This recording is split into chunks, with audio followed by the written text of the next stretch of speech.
Dalam video saya ini saya akan menjelaskan materi saya yaitu tentang uang beredar dan kebijaksanaan moneter.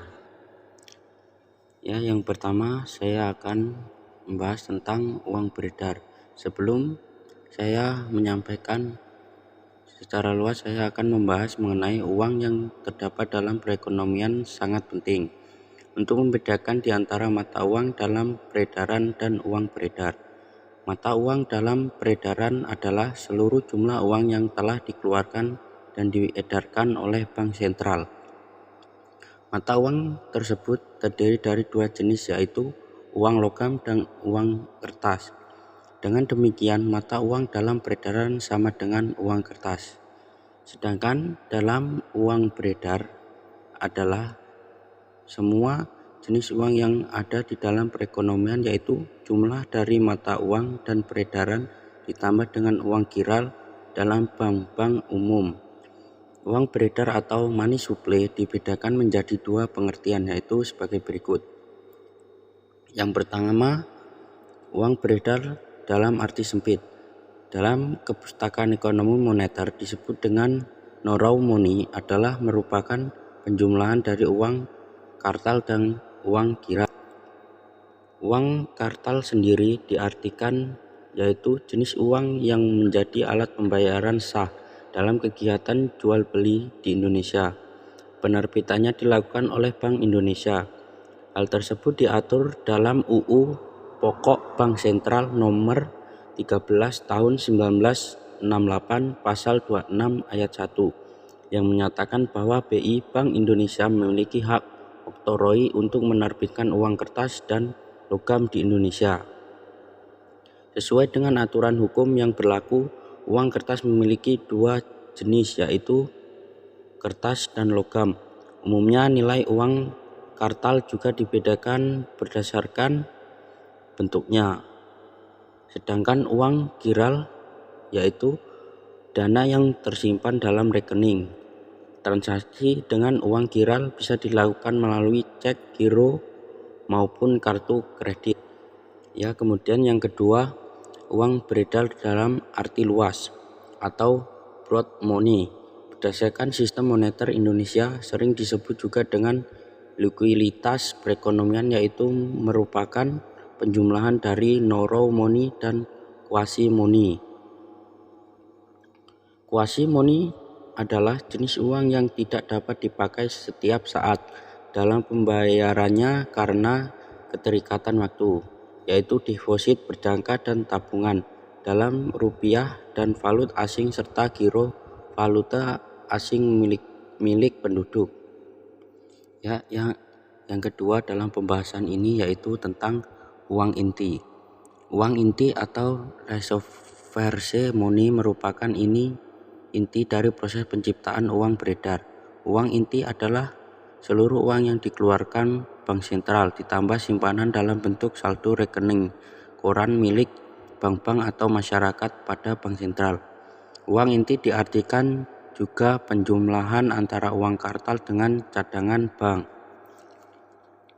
Ya, kemudian terjadinya jumlah uang inti di masyarakat meningkat yaitu karena ada tiga sebab, yaitu sebagai berikut.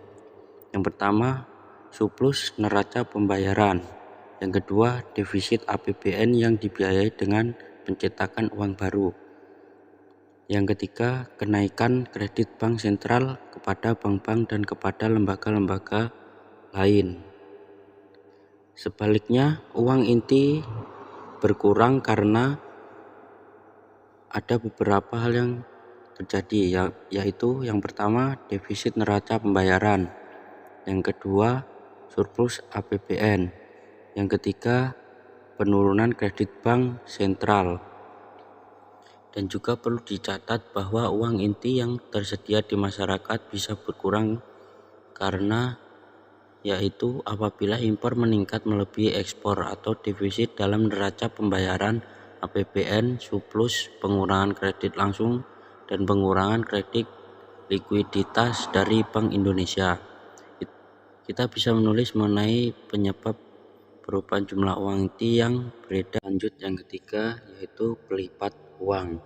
Dalam proses penciptaan uang, bagian dari uang inti yang dipegang oleh masyarakat umum langsung menjadi uang kartal, sedangkan sisanya yang dipegang oleh bank-bank umum sebagai cadangan bank kemudian melipatkan diri menjadi uang giral.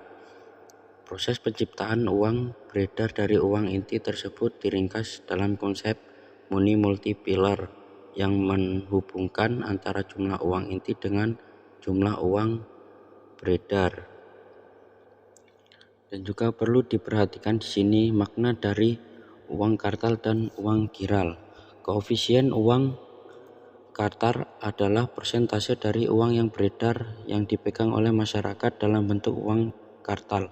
Angka ini sebenarnya mencerminkan kehendak atau kecenderungan masyarakat mengenai berapa bagian dari seluruh yang dipegangnya diinginkan merupakan uang kartal. Kecenderungan ini bisa berubah sesuai dengan keinginan masyarakat.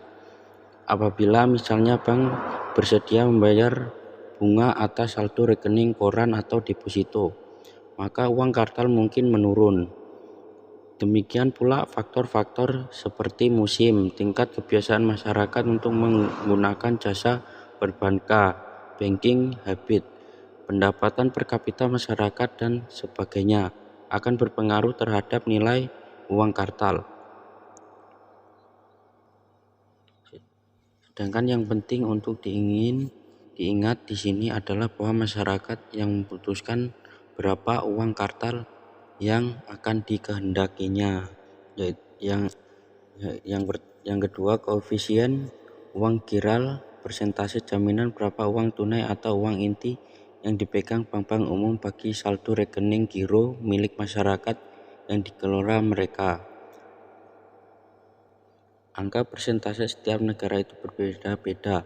Apa yang menentukan besarnya uang giral ada dua faktor utama, yaitu yang A, besarnya cash ratio atau reserve requirement yang diwajibkan oleh bank sentral. Ini adalah keputusan pemerintah bank sentral untuk menentukannya. Dengan lain perkataan, ini adalah masalah kebijaksanaan pemerintah. Yang B, besarnya reservoir yang ingin dipegang bank di atas jumlah wajib tersebut. Ini disebut excess reservoir. Berapa besar excess reservoir yang dipegang tergantung pada keputusan bank itu sendiri. Ada berbagai faktor yang menentukan excess reservoir yang diinginkan, antara lain tingkat bunga, musim, dan sebagainya. Jadi intinya uang giral ditentukan oleh kebijaksanaan cash rasio pemerintah dan oleh perhitungan keinginan bank. Ya, pada inti pembahasan yang keempat ini kita akan membahas tentang kebijaksanaan moneter. Setelah kita mengerti bagaimana proses penciptaan uang, kita akan membahas makna dan peranan dari kebijaksanaan moneter. Kebijaksanaan moneter adalah tindakan pemerintah atau bank sentral untuk mempengaruhi situasi makro yang dilaksanakan melalui pasar uang. Ini adalah definisi umum dari kebijaksanaan moneter. Secara lebih khusus, kebijaksanaan moneter bisa diartikan sebagai tindakan makro pemerintah bank sentral dengan cara mempengaruhi proses penciptaan uang. Dalam mempengaruhi proses penciptaan uang, pemerintah bisa mempengaruhi jumlah uang beredar. Dengan mempengaruhi jumlah uang beredar, pemerintah bisa mempengaruhi tingkat bunga yang berlaku di pasar. Ya, pembahasan kita sudah selesai. Di sini saya akan menyampaikan kesimpulan dari materi saya tadi. Jadi kita tadi membicarakan pasar uang secara abstrak sebagai pertemuan antara permintaan akan uang dengan penawaran akan uang. Khusus mengenai penawaran akan uang, kita mengatakan bahwa yang dimaksud dengan konsep ini tidak lain adalah jumlah uang yang beredar di masyarakat, yang besar maupun kecilnya ditentukan oleh pemerintah itu sendiri.